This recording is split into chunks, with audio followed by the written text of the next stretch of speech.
We need someone, as the governor of Wisconsin, who will not side with special interests like union bosses, but instead will side with the children of this state and assure that parents are the ones who get to choose what schools they get to go to. The dollars must follow the child.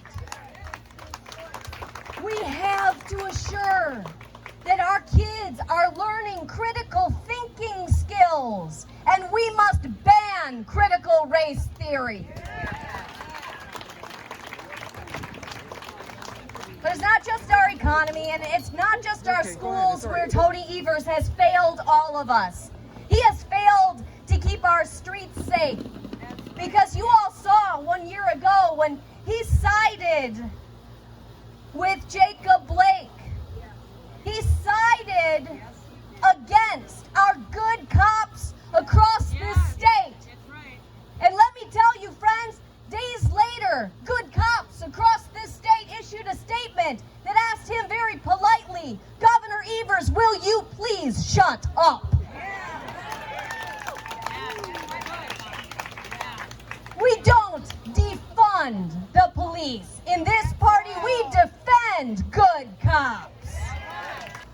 So what I'm asking, I've talked to a lot of people that already have heard my plea and are already stepping up the plate. Orlando's one of them. Step up the plate and run for office, or if you don't want to do it, find somebody who will. We need to have a Republican on every line of the ballot. We can't let any Democrat run unopposed.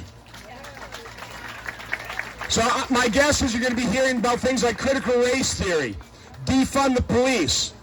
Well, the good news is if you don't want your children, our children, taught critical race theory, they shouldn't be taught critical race theory, and we can do something about it. Until the next election, show up at the school boards and make sure your school board knows, do not teach that crap to our kids. But then the next step is run for school board and take over the school boards. So that is what we have to do. This is where we can move the needle in Milwaukee County. If you look at Democrats' own polling, 52% of African Americans support school choice in Milwaukee County.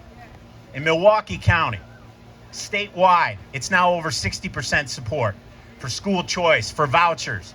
If we want to move the needle in Milwaukee County, we got to start talking about issues. And why do I say that? Tell me why Donald Trump won in 2016. He had an agenda. What was it called? America First. It inspired people. It motivated people. It got them to turn out. And it fundamentally changed both parties. We became blue-collar conservatives. They became country club liberals overnight because of Donald Trump. There's an opportunity here to get on the field, to stay on the field, and convert people to our way of thinking on issues we're aligned on. Let's talk for a minute about critical race theory. You heard about this? Yeah. It is the idea of taking Marxism and applying it to race. That's it, folks. The Marxists never got what they wanted when it came to class struggles in America, because this is a place where you can make your own way in the world. You can achieve your dream, and so Marxism never took hold. So they just shifted gears, and they said, all right, if we can't get that, we're going to try and do this vis-a-vis race. And we're going to try, and they are. The left is trying to pit us against each other on the basis of our race and make it intractable. It is different to try and convince people that race is an intractable and permanent difference between us. It is different to try and pit people against each other on the basis of race and then let far leftists tell us that this struggle will never end until they say it does.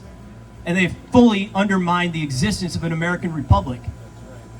So if we don't fight it now, if we don't call it out, if we don't give people the tools, and I urge you to go to our website, NoBetterFriend.com. We have a page which will arm you with information that you can then use to hold people to account.